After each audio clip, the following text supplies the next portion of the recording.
Many experts claim the golden era of the American muscle car ended at the end of the 1971 model year, or at the end of the 1974 model year. However, the real end of the golden era was at the end of the 1979 model year. It would never be the same after 1979, even though American muscle cars and performance cars would make a big comeback in the 1980s, which is a trend that still continues today. However, something very special was lost after the 1979 model year that will never again return.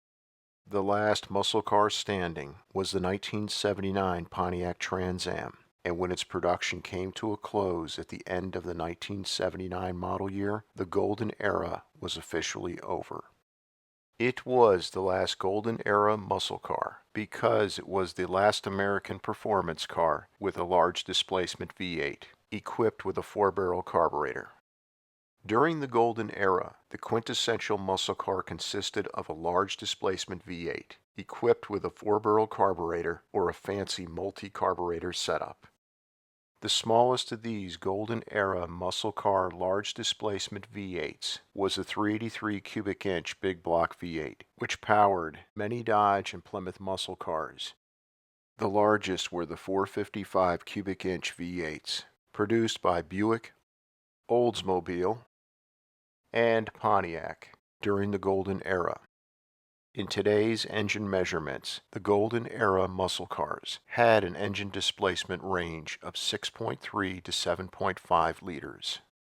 Today, the only American performance car V8 that falls into this displacement range is Stellantis's 6.4-liter Hemi V8, which is more commonly known as the 392 Hemi V8 because of its 392 cubic inches of engine displacement.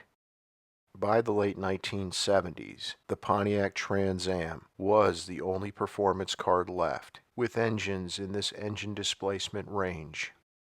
Worth noting, its more conventional brother, the Firebird Formula, could be ordered with these same Trans Am engines during this time. The Trans Am was technically a pony car, since it competed with the Ford Mustang. However, since the departure of Pontiac's once top muscle car, the GTO, the Trans Am took over that role as Pontiac's top muscle car. At the end of the 1978 model year, GM canceled production of Pontiac's large displacement 400 cubic inch V8. The only other V8 engine Pontiac had in its inventory was a 301 cubic inch 4.9 liter V8, which ironically was a very rare engine delete option that was available on the 1979 Trans Am, which discounted the sticker price by $195. This was the first time the Trans Am would have an engine option that was not a large displacement V8. The 301 V8 was a popular engine that had been around since the 1977 model year. It had decent power and good fuel economy for this era. Starting in 1980, the Trans Am would only be available with low displacement V8s, which consisted of two 301 V8 options and a Chevrolet 305 5.0 liter small block V8 option. However, the good news was more than 97% of the 116,535 1979 Trans Ams produced had a large displacement V8. The standard engine in the 1979 Trans Am was Oldsmobile's 6.6-liter 403 cubic inch small block V8. It was rated at 185 horsepower and 320 pound-feet of torque.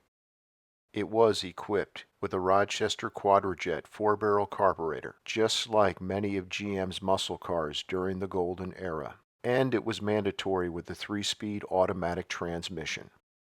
Even if this was as good as it got for the 1979 Trans Am, the 403 V8-equipped Trans Am had more than enough power where it would have been remembered as a true contender of this era. Fortunately, Pontiac took it one step further and hoarded 8,693 of its high-performance 1978 model year produced W72 400 cubic inch 6.6-liter V8s for 1979 model year use. Pontiac called this engine the TA 6.6. 8,326 found their way into the 1979 Trans Am, and 367 into the 1979 Firebird Formula. The W72 400 cubic inch high-performance V8 had an 800 CFM 4-barrel carburetor, a performance-oriented camshaft, higher compression heads, and other performance goodies.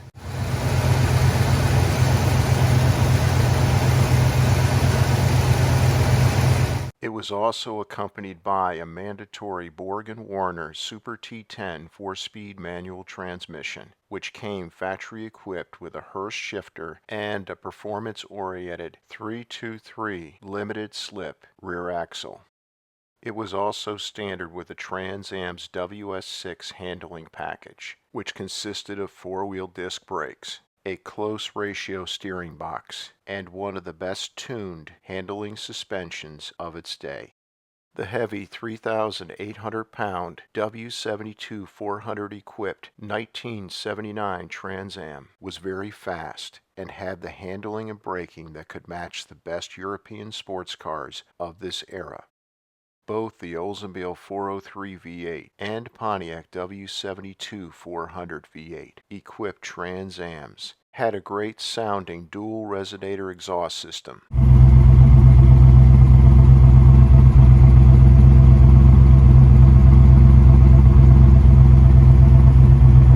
which had twin splitter chrome exhaust pipes on each side of the vehicle behind the rear wheels. The 1979 Trans Am's W72 400 V8 was factory rated at 220 horsepower, which was about 15% less than its true power output. The National Hot Rod Association, NHRA for short, saw the discrepancy immediately and rated the stock 1977 and 1979 W72 400 at a more realistic 260 horsepower. Back in 1979, this made the W72 400 the most powerful American built performance engine for 1979, making the W72 equipped 1979 Trans Am faster than all of its competition that year. Hot Rod Magazine, the February 1979 issue, obtained a quarter-mile time of 14.61 seconds at 96.67 miles per hour with a W72 400 equipped 1979 Trans Am. No other 1979 model year American-built car could beat this time. Car and Driver magazine, the January 1979 issue, test drove a W72 400 equipped 1979 Trans Am and obtained a 0 to 60 mile per hour time of 6.7 seconds. As a comparison, a 1968 Pontiac GTO with a Pontiac Ram Air 400 cubic inch V8 went 0 to 60 miles per hour in 6.8 seconds. And the quarter mile in 14.3 seconds. Proving the low compression and emissions control devices equipped W72 400 powered 1979 Trans Am's performance would have been considered very good even during the heyday of the golden era of the muscle car. It should be noted that Car and Driver magazine, the January 1979 issue, obtained a quarter-mile time of 15.3 seconds at 96.6 miles per hour when testing the W72 400 equipped 1979 Trans Am. Pontiac was the last automaker to deliver a true traditional muscle car performance package with the W72 1979 Trans Am. It would be the last muscle car to have all the key elements of a golden era muscle car. when the last W72 400 equipped Trans Am rolled off the assembly line near the end of the 1979 model year. The original golden era of the muscle car was officially over. Thank you so much for your support of this channel. Please subscribe, since your support is the reason this channel is a success. And please make sure to click on the bell icon so that you never miss a new video release.